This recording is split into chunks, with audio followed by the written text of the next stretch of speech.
Presidente, senhores parlamentares, antes de tudo gostaria de cumprimentar primeiro também a fala do deputado João Roma, que colocou de maneira irretocável que a reforma previdenciária se trata de uma questão de Estado, independentemente da posição do governo, independentemente da posição dos parlamentares ou da opinião dos parlamentares em relação ao governo, a reforma previdenciária é necessária, precisa ser feita, e mesmo aqueles que fazem oposição à reforma sabem que se fossem governo estariam lutando para que a reforma fosse aprovada.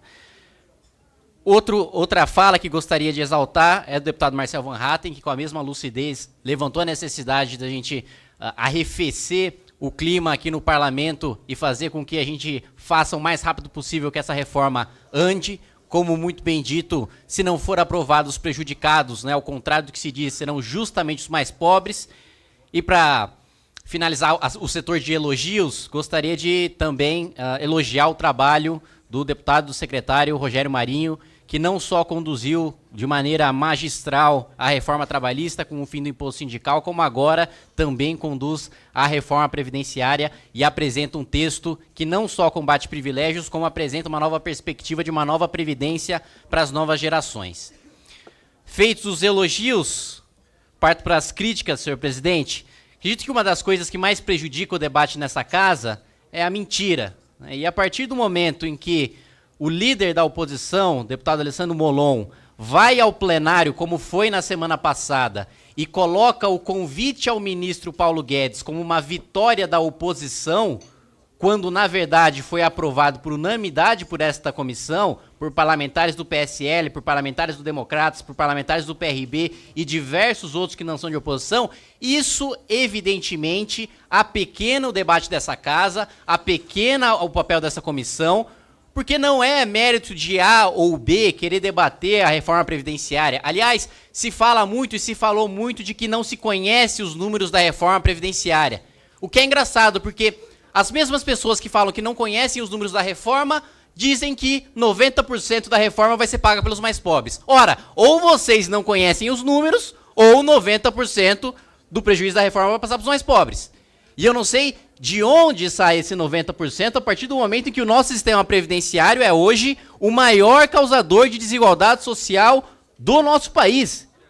É o programa que hoje transfere dinheiro dos mais pobres, transfere dinheiro do cara que trabalha a vida inteira, recebendo um salário mínimo, que vai se aposentar com o salário mínimo, para o servidor público federal, para nós parlamentares, para senadores. E é engraçado que a maior parte de todos esses que se dizem contra a reforma previdenciária preferem para si um sistema especial de previdência. Não abrem mão das suas aposentadorias parlamentares. Agora, para a população, um sistema de pirâmide geracional em que os pais são obrigados a escravizar os próprios filhos sem que eles nem saibam da crueldade que estão cometendo. E mais do que isso, ainda falam em taxação de grandes fortunas, né? Os mesmos que falam em números, cadê os números, né? Eu acho que muito provavelmente eles não leram um projeto, que o próprio projeto apresenta não só no seu corpo, como na sua justificativa e na carta do ministro Paulo Guedes, todos os números necessários para debater a reforma previdenciária, falam em taxação de grandes fortunas. Quanto a gente vai taxar? Quanto vai ser esse imposto de grandes fortunas? 10%, 20%, 30%? Vamos aprovar aqui o imposto de 100% sobre grandes fortunas? Vamos confiscar tudo que os mais ricos têm? Vamos pegar tudo que é negociado na Bolsa de Valores das maiores empresas da Bovespa. Vai dar ali mais ou menos 2 trilhões e 300 bilhões de reais. Dá para pagar cerca de 10 anos de rombo da Previdência. E depois? A gente vai taxar as grandes misérias? A gente vai tirar o dinheiro de onde? Não existe solução mágica, o problema está na despesa, o problema não está na receita. Como é que você consegue sustentar um sistema em que para cada aposentado você precisa de 5 trabalhadores? Como é que você sustenta um sistema em que para cada R$1 que vai para um trabalhador da iniciativa privada, R$9 vai para um beneficiário do sistema próprio, dos servidores públicos de previdência? É absolutamente insustentável e irracional defender uma matéria dessa. E outro ponto que também desperta curiosidade é que nenhum desses que combatem a reforma previdenciária apresentam alternativa. E não apresenta alternativa por uma razão muito clara. Existem só 3 alternativas à reforma previdenciária. E as 3 são extremamente prejudiciais para a população mais pobre. A primeira a gente conheceu muito bem nos anos 90 e até durante o governo Dilma, que é a inflação. Que é imprimir dinheiro para pagar a despesa previdenciária. E a gente já sabe muito bem que isso não deu certo, congelamento de preço, plano verão, plano... concluir, presidente. Plano Verão, Plano Collor, todos esses, Dilma com inflação de 2 dígitos, prejudicou principalmente o mais pobre.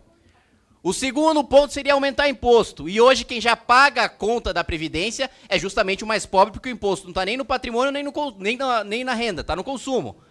E quando a gente tira dinheiro do Tesouro, como a gente tira dinheiro hoje para pagar a Previdência, a gente está tirando dinheiro do mais pobre. Que, em regra, quem mais paga imposto proporcionalmente. Quem, em regra, quem mais tem que pegar o pedaço do seu salário para comprar arroz, para comprar feijão, que não tem dinheiro para reinvestir esse dinheiro, para que ele renda mais que a inflação. E a última hipótese é se endividar. Ora, os que tanto falam da dívida brasileira, que tanto discursam contra os bancos, quer que a gente fique devendo ainda mais para os bancos nacionais, pague ainda mais juros e mande ainda menos dinheiro para saúde, educação, segurança pública, infraestrutura, mobilidade urbana. Quero que apresente uma alternativa viável do ponto de vista de despesa. Fora disso, é só discurso hipócrita para tentar subir em cima da reforma da Previdência para criticar o governo.